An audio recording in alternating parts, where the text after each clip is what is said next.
Hello, and welcome to Let's Talk, a Tulsa World virtual town hall meeting. I'm Wayne Green, editorial pages editor of the Tulsa World. Today's town hall is graciously underwritten by the George Kaiser Family Foundation. Today, we're going to be talking about the COVID-19 pandemic and its disparate impact on minority communities with Susan Savage, Executive Director of Morton Health, Cassie Clayton, Chief Nursing Officer at Morton, Representative Regina Goodwin from House District 73 in Tulsa, Dr. Moshe Iman, an internal medicine professor and Chief Medical Officer at Oklahoma State University Center for Health Sciences, and Francisco Trevino, a longtime leader in Tulsa's Hispanic community and Executive Director of Casa de la Cultura. Welcome to all of you. Thank you. Thank you. Thank you. We have a lot of questions today, and so I want to get at them as quickly as possible. But first, I want to give each of you an opportunity to say whatever's on your mind on this topic. So, Susan Savage, why don't we begin with you? What do we need to understand about this issue?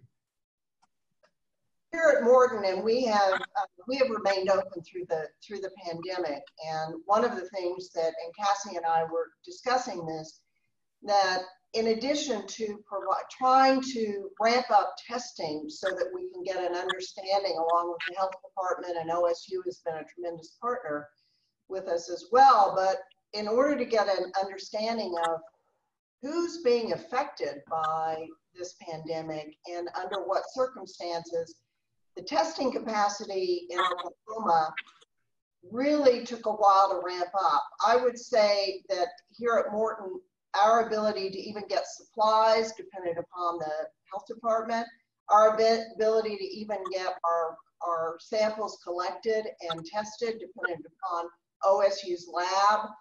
And that has changed now a little bit in the end of April through May. So we are trying to analyze both who is being tested, who is being affected by the virus, and what kinds of conditions underlie their general health conditions. Morton serves 50% uninsured and has a disproportionately high number right now of individuals coming in for testing and showing up positive, primarily in the Hispanic community.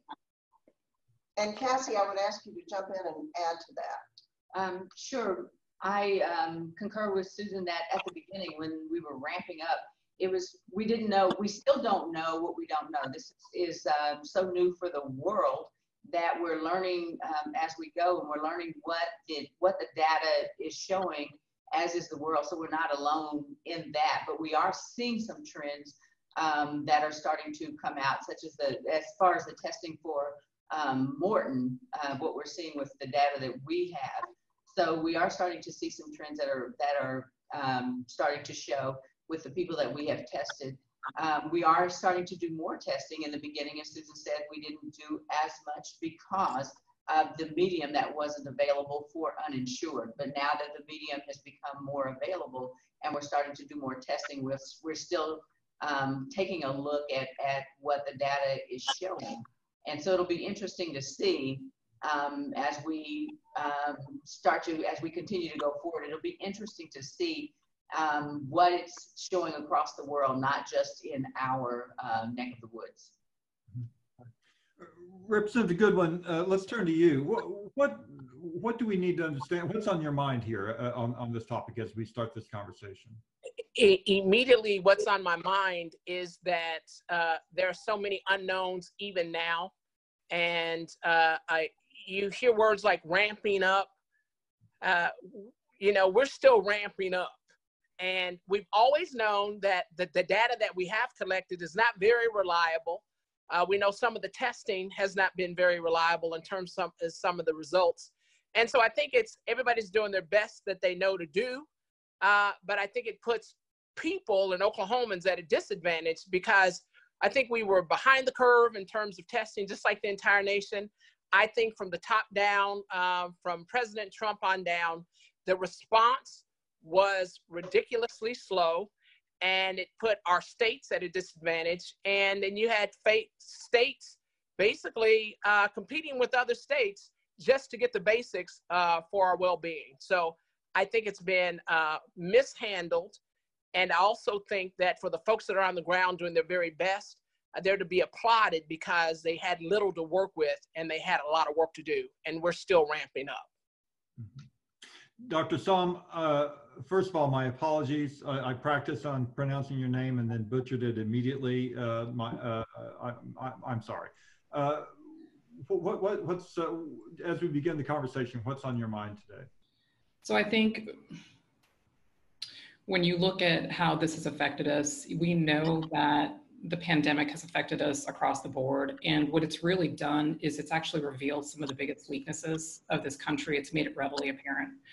From epidemiological studies, we know that racial and ethnic minorities tend to have a higher rate of comorbidities, including cardiovascular disease, diabetes, obesity, liver disease, kidney disease. You combine that with knowing that Oklahoma has 76 of 77 counties that are either a healthcare provider shortage area or a medically underserved area. And you can see that really that does put us in precarious position. If you look at this in comparison with the statistics of comorbidities in Oklahoma, we have a 35% obesity rate, which ranks us at 40 out of 50 in the nation. For diabetes, we have a 12.5% rate in Oklahoma, which puts us at 36 of 50. And finally, we rank 49th of 50 of death related to cardiovascular disease. We also know that the minority population often suffers from higher unemployment rates, higher poverty levels. This leads inevitably to crowded conditions. In addition, those that are unemployed or those that are employed are often higher public-facing occupations that prevent social distancing. We've heard a lot about social distancing, and this is paramount to preventing the spread of disease, but really social distancing is a privilege.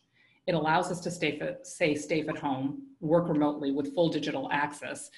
And so this isn't necessarily a privilege that everybody can appreciate or practice. And that really is paramount to preventing the spread of this disease.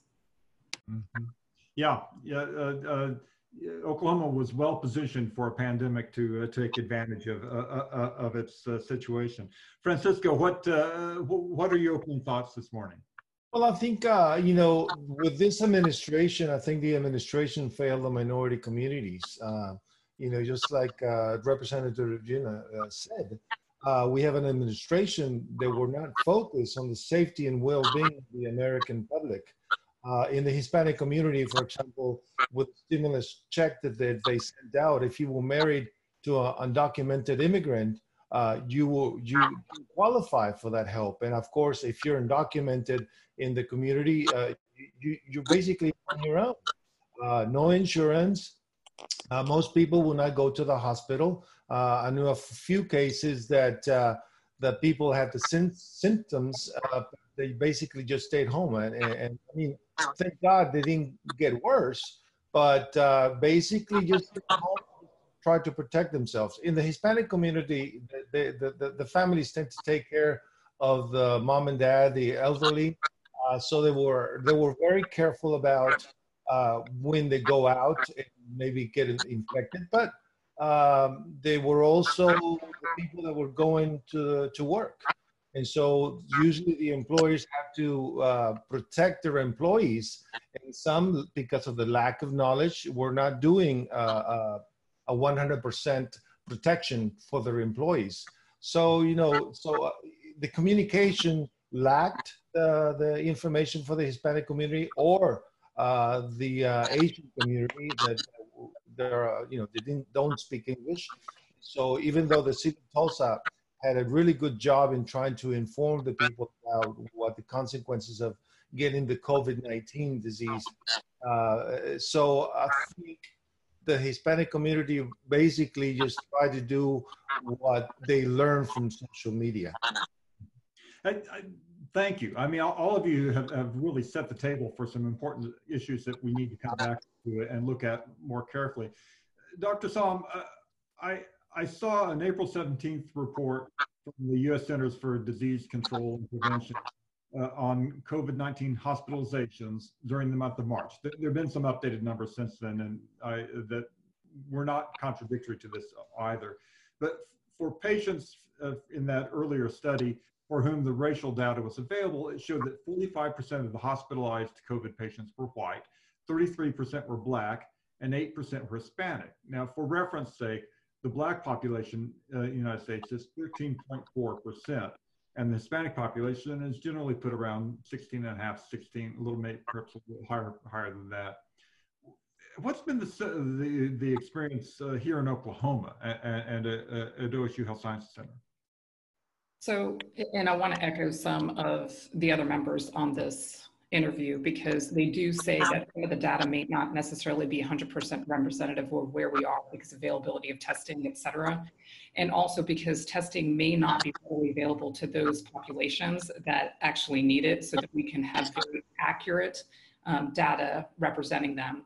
So all I speak from is the data that is actually available to me from the Oklahoma State Health Department in comparison to the national data from the CDC.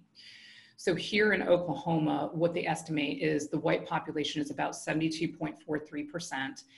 64.8% of that population has been affected by COVID. If it's 2 or more races, it's 7.74% of the overall population of Oklahoma, with 4.4% infectivity. Native America in Oklahoma is about 7.52% of the population, whereas 6.6% of that population has been affected by COVID.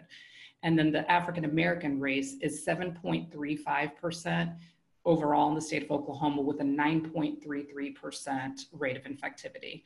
Again, I can only go by the data that I actually have available to me. So you can see that there is still a discrepancy as far as race and COVID infectivity. The degree of disproportion appears to be less than the national trend, but I really need to emphasize the caveat there that that data may not 100% represent the degree that these races have actually been affected. So there is a discrepancy. As far as what's happening at OSU Medical Center, I would say that the data that we have here is pretty representative of the data that's actually been provided by the OSDH, and that's fortunate, but it does not by any stretch of the imagination undermine that there has been an actual disproportionate rate of affliction or infectivity, or whatever word you choose to insert there, in the minority races. Yeah. If I can just piggyback onto that a little bit, we find and continue to find, even though our testing has increased, that our infection rate, our positive rate within the population that we are testing exceeds 10%. So that says to me, as Cassie mentioned, trends, that there are some other disparities coming to bear on the population we are seeing, and general health conditions that are affecting that positive rate. Representative Goodman, we had problems just getting, aside from the validity of the testing data, there was trouble just getting the health department to release data on the racial spread of people who had been tested and found positive and hospitalized and what have you concerning COVID. What do you take from that? Well, what we take from it is that we know that we were having conversations with the governor and with the state health department saying, what are our numbers? What is the data as it relates? We want a breakdown of race.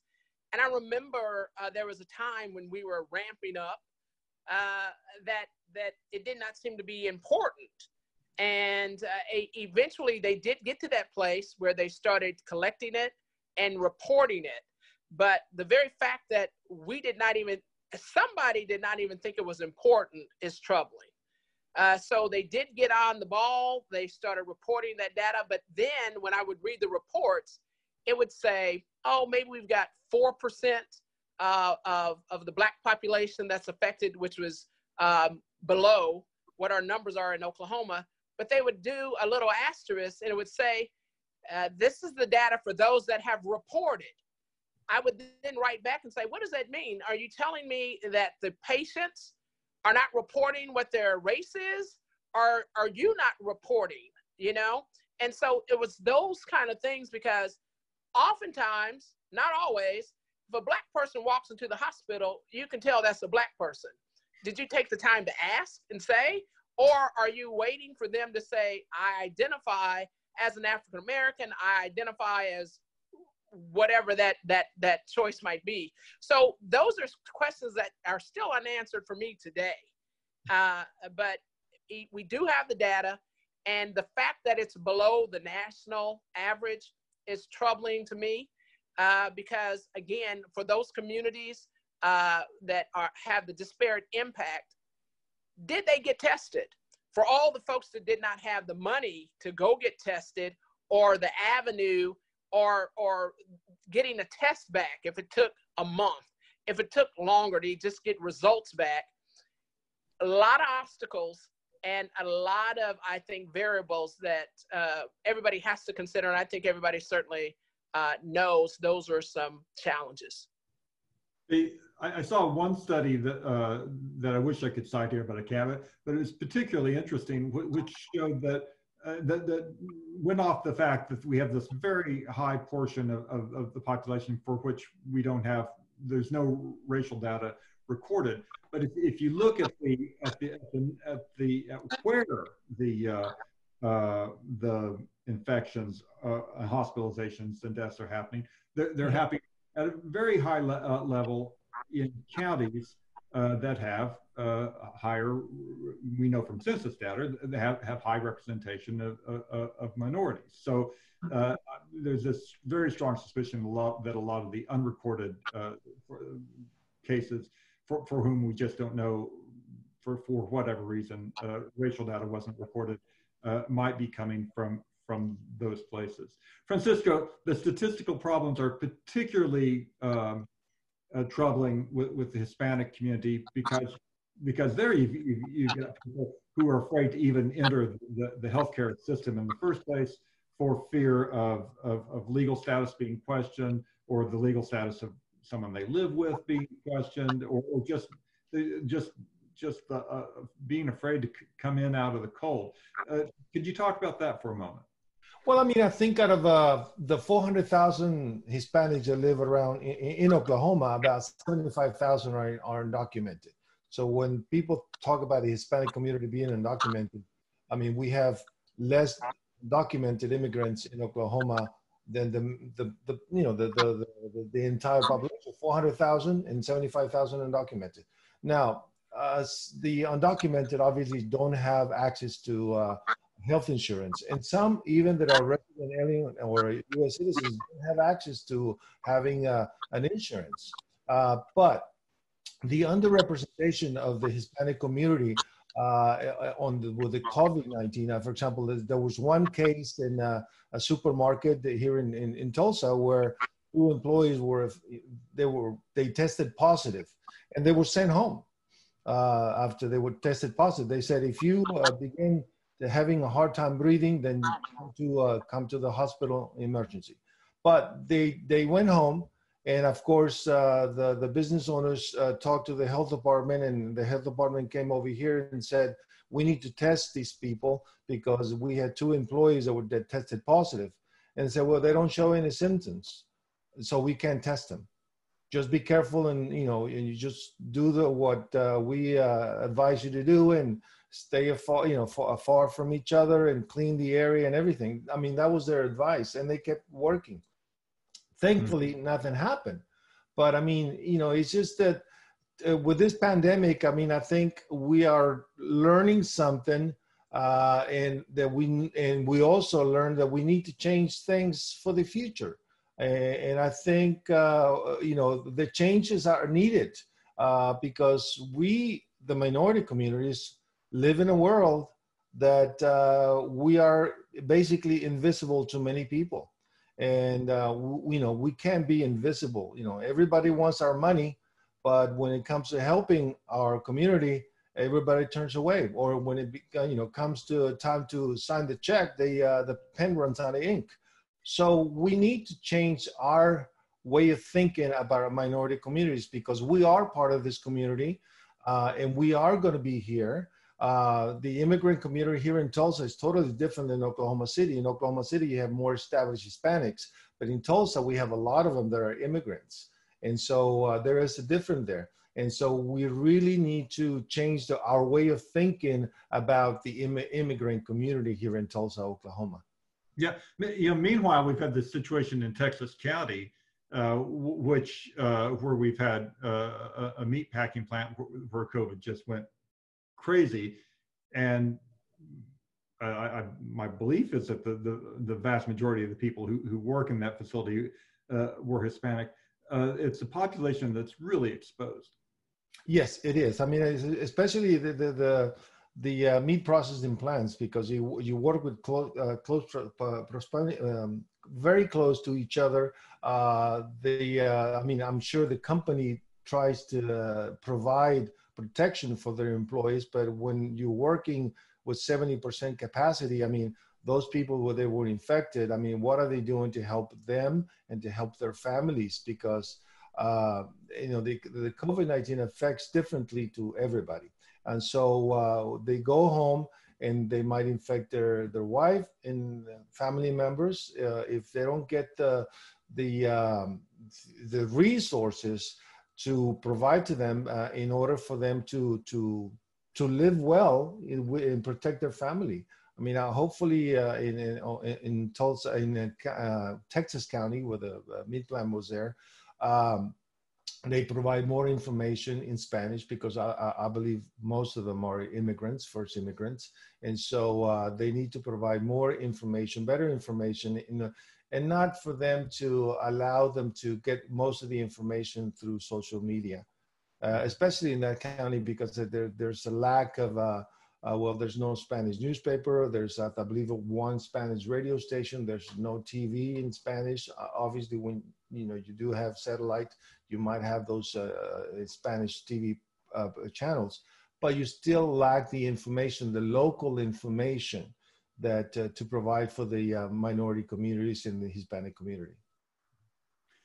Susan Savage and Cassie Clayton, Dr. Son made reference a few moments ago to the fact that in addition to being overrepresented in the COVID population, the Black population is represented in a lot of other things, including lack of insurance, high blood pressure, impact from mass incarceration, obesity, diabetes, heart disease, kidney disease, stroke, a lot of other things. How does that complicate the COVID-19 situation? I think you just described Morton's patient population, and Cassie being the medical person of our team here, I will ask her, because we do see correlations between those health disparities and COVID. So COVID didn't really, COVID highlighted what those disparities were already there. So COVID helped to highlight those disparities, and to it just basically flung open the doors for those people who were highly impacted. They were impacted anyway. These are your frontline workers. So when Dr. Som mentioned those, these are the frontline workers that still had to go to work, that still had to take care of their families, and so they were impacted in more. Francisco mentioned resources that were available to them. The resources weren't available because PPE was short all over, and was, it was being withheld for whatever reason. So those comorbidities were already an issue, not just with the Black community, but if you look at the overall health of Oklahoma, we don't rank in the top anywhere as far as our health is. So Oklahoma's grade is not very good anyway. And then whenever you look at the disparities of the people who are impacted by this, so people who are not getting health care because of the cost of health care, because of the access of health care, but for whatever reason, these were just, COVID just highlighted it. It didn't really, it wasn't new, so to speak. It just highlighted what was already there. Dr. Son, I'm going to turn back to you.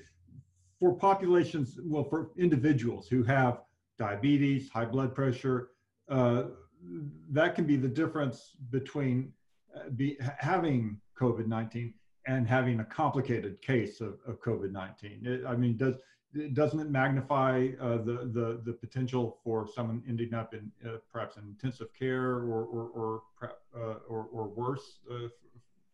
And that could speak across all disease processes. Anytime you have comorbidities, it magnifies the severity, oftentimes, of illness. There's multiple literature articles out there that talk about disease processes, particularly obesity, that really complicate patients who are afflicted by COVID. I would say that those individuals may not have, the disease itself may not make COVID worse, but those patients suffer a prolonged illness and with higher complexity and higher complications when they have multiple comorbidities concomitant with COVID. So I really want to echo what Cassie said. Those disease processes were already very prevalent in the community, and COVID has just magnified it.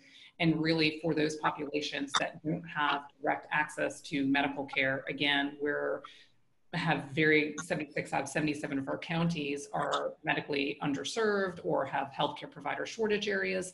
And so when you can't access healthcare for those disease processes in and of itself, you put COVID in the mix, and it just really potentiates all of those complications you can actually see with that disease process. Representative Goodwin, yes. I want to tap into your frustration at this point, because I suspect that there are a lot of things that you've advocated for over the years that you feel like could have made a difference, right, in what happened once COVID-19 got here. What were the missing pieces in from a policy standpoint? Oh, absolutely. We have been fighting for Medicaid expansion for years. It's been rejected in Oklahoma. We know that some 200,000 folks could be getting help. And so you have to directly relate that to when you talk about lack of access, when you talk about preventative care. If you don't have that insurance and you don't have the money that you need to just go take care of the basics, your basic health, then certainly, then if you've got a pandemic, you're going to be the #1 target for that kind of pandemic. So, you know what? Oklahoma has failed to expand Medicaid. State Question 802, the people have said enough is enough. We would like to expand Medicaid. And so State Question 802 is something I think that what didn't happen at the Capitol, which should have happened, because it just made good business sense. You know, I hear all this talk about running it like a business model. What businessman would not go, hey, I just got to invest $100,000, you're going to give me $900,000 back, and you get $1 billion to come into the state to take care of that specifically, and it's been turned down. So I'm glad, I'll tell you, that State Question 802 will be able to advance that agenda. I hope the folks understand that it means the bottom line is better health care. And I hope folks get on board with State Question 802, because it did not get done at the Capitol. And anytime the people take policy into their own hands to take care of their own health, we need to listen to the people. So that's one thing. And I'm also going to say, as we talk about, we're highlighting, you know, whether it's high blood pressure, where we're talking about lack of access, highlighting folks don't have the money to actually go and get that preventative care. It didn't just happen, right? This isn't something that just fell out of the sky. These conditions were created, and it was created by the first pandemic that we had. It was called racism. And until we really deal with that and acknowledge that folks just don't happen to be disadvantaged, folks just don't happen to not have access to grocery stores and whole foods and things that would make them healthy. The cheaper items are more fatty. The sugary items, they are not necessarily healthy. And all of that affects the population and the very folks that our medical providers are trying to take care of. So there are a number of issues that we could talk about. The hospitals are being closed, right? I know that Susan knows when we talk about uncompensated care, those areas that our medical providers had been relying on, when our funds get cut, then it's going to be a drastic impact. So you add a pandemic to that, and we get what we get. Right. I want to give all five of you an opportunity to shift the focus to forward. Everything I've seen suggests that, first of all, COVID-19 isn't finished with us. And second, that this probably isn't going to be the last big public health challenge in a global economy and a nation that's got some basic unhealthy situations. So I want to give each of you an opportunity to talk about what we may have learned or what we should have learned so far, and that might be useful as we move forward. Francisco, let's start with you. Well, I think the community needs to start thinking about the minority communities. As I was mentioning before, we're an invisible community. We're here to stay, but they're not paying attention to us. And I'm talking about on the Hispanic community, because the Hispanic community tends to be on their own, basically. We try to do some things in the undocumented community by providing food and resources to them, but still, we're not doing enough. Regina was talking about the 802 to support it. Well, it's not supported in a way that is going to support the undocumented community, because it is a public health issue by not providing health insurance to undocumented immigrants. And I will remind you that most of the undocumented immigrants have American citizen children and that are going to the schools. And sometimes they can't even provide funeral care for their kids. So it is a pandemic that we are not being listened to. We try to identify maybe perhaps potential candidates for state office or local office, but it's still, we need to work more in trying to get the Hispanic community more involved and to advocate for the community in the general community. I mean, I've been involved in the Hispanic community for about 35 years, and I work with all communities here in Tulsa. And so we need to identify and invite more diversity into the general community, because what you see here is basically a bunch of old people leading a board, white people that are not really connected to the entire community. So we need to change, beginning from a board of directors in some organizations that are basically too white, and sometimes I feel like I'm a jalapeno pepper inside of a sour cream bowl, and because sometimes they don't want to listen. And sometimes, I've been known to argue with some politicians because of that. Even though they might not like what I say to them, they still have an open door for me, but we still need to do a lot of work moving forward. Susan Savage, Cassie Clayton, what should we have learned so far that we can take forward from here? I want to say that the word comprehensive in Morton's full name is really relevant here as I listen to Francisco and the representative and Dr. Sum talk. Morton will not ask you about your citizenship status. Morton will serve you if you are uninsured. Morton is doing COVID testing for anyone. We just got some funding from the federal government representative that's going to help us expand the testing. So we are really focused on vulnerable populations because we need the data locally and statewide to be able to understand this virus and to help those who might be afflicted with it. So those are three really important parts of this discussion. And then I'm going to kick it to Cassie from the standpoint of what we have been open. We're on the front lines. We are here. We are transporting patients. We are testing. We are still providing primary care services because when you walk through the door, we know you are here for a reason. Yeah, Cassie. And I like to say that just like COVID, we should mimic what COVID did. COVID crossed every color line. It crossed every financial line. It didn't see one color. It didn't see one financial. COVID impacted everyone. So just like COVID has touched everyone, I think that we are now COVID has highlighted that we need to be able to touch everyone. We need to be able to offer health care to everyone. And I agree with what Susan said. We have been open from the very beginning.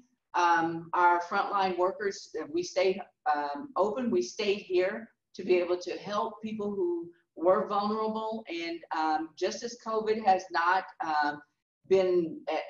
hasn't held its line to what color you are or how much money you have, Morton is the same way. We're open to take care of everyone. We do have the funding now to be able to take care of people who are impacted. So I just like to have that word expressed out there that we are available and we are here to help and we are here to impact the healthcare of Oklahomans. And if, to Representative Goodwin's point, if people pass State Question 802, 70% at least of Morton's uninsured population will qualify for health insurance. We're talking about a health insurance program for the underserved. So vote yes on 802. Oh, I really didn't mean today to be a commercial for State Well, but I asked the question, what can we do different? And you gave me a fair answer. Dr. Song, help us project forward. What should we have learned from here? So we know that with COVID-19, our vulnerable populations live in conditions that really lead to limited access to quality care, limited testing availability, which we've already discussed, food insecurity, housing insecurity, and work-related exposures. COVID-19 related exposures are exacerbated by a greater propensity to be homeless and reside in neighborhoods with substandard air quality, loss of health insurance or inability to get health insurance, poor quality of care, inequitable distribution of scarce testing and hospital resources, the digital divide, food insecurity, housing insecurity, and work-related exposures. There is an absolute obligation to address these predictable consequences that has already been talked about. This isn't something new. These are very predictable consequences, and it is our obligation to address this with evidence-based interventions. And that's everybody's health is put at risk when anybody's health is put at risk by those things. I mean, I don't want to put words in your mouth, but that's the nature of public health. If you have a population that's uninsured, underfed, poorly housed, whatever is going around in that population won't stay there. Am I being overly dramatic there? No, you're absolutely not being overly dramatic. And I want to refer back to what I had mentioned in the beginning of this interview. Social distancing, while so valuable and so important, it is a privilege that is not available across the board. Representative Goodwin, I'm going to give you the final word today. What should we have learned, and where can we go from here? I think we should have learned that. We've been hearing about pandemics for a while.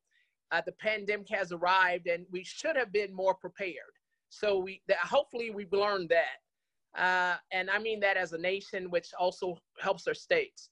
I also think that where we are now is I'm concerned that people are not getting accurate data. We're opening up the state, we're opening up the nation, and we still have people that are impacted far greater than other folks. So Black folks have been affected by this more so than anybody else. And when I see, look, we're in the state of unrest as it relates to racial climate and policing. When I see all of these rallies and I don't see the physical distancing, I don't see the mask, I think because we are lulled into this false sense of it's going to be okay and this pandemic is just going to magically disappear. So I would hope that we're going to remain vigilant, and I'd hope we know that from a personal level, I think all of us probably have known somebody that's been impacted. And I know the data helps us, but if the data is not all the way on point, we're going to have to use the good sense God gave us. Let's try to take care of each other. And, I'm looking at, I've got family members. When we talk about a lot of folks in the service oriented positions, they have to be concerned about their families. They have to go out and try to help other folks. I'm talking about our healthcare providers. And then they don't want to bring this virus back into the house. You deal with that, you deal with the stress of that. And then also you look at a Breonna Taylor, who was an emergency medical technician. And her mother was concerned about her contracting COVID-19. Never thought that she would die to police violence. So I'm saying all of the things that we've had to deal with, we still have to deal with them. And we have to deal with them in the context of COVID-19 and this new day. And I guess I would just wrap up. I would wrap up and say this. We've been forced into this isolation. And I do think that we've learned, being with ourselves and being with our loved ones, that we all needed time to rejuvenate ourselves and our bodies and our minds. I think we were all under a certain amount of stress that we were engaged in every day. So while it was a forced isolation, in a way, I think it was helpful because it allowed us to be more reflective. And I think it allowed us to care a little more about each other and to see each other in a greater way. And so I think that's the good, as strange as that sounds. I think out of something bad, we've got to take the good that we can out of it. And I think we have a greater human connection throughout the globe because we've all experienced this. So we got to fight forward. We've got to do it together. At some point, we have to govern ourselves when we don't see that leadership that's happening from the national level. And let's be about being better to each other. Thank you. I don't see how anyone could disagree that you're absolutely right. I want to thank our guests today, Susan Savage and Cassie Clayton at Morton Comprehensive Health, Dr. Mashomi Som, Francisca Trevino, and Representative Regina Goodman. You've helped us understand a difficult situation that has to be addressed. Thank you to our viewers today and to our sponsor, the George Kaiser Family Foundation. Please join us again next week for our next Tulsa World Let's Talk virtual town hall, which will feature a debate on State Question 802, featuring University of Oklahoma Tulsa Professor David Blatt and Oklahoma Council of Public Affairs President Jonathan Small. I'm Wayne Green, editorial pages editor of the Tulsa World. Goodbye for now.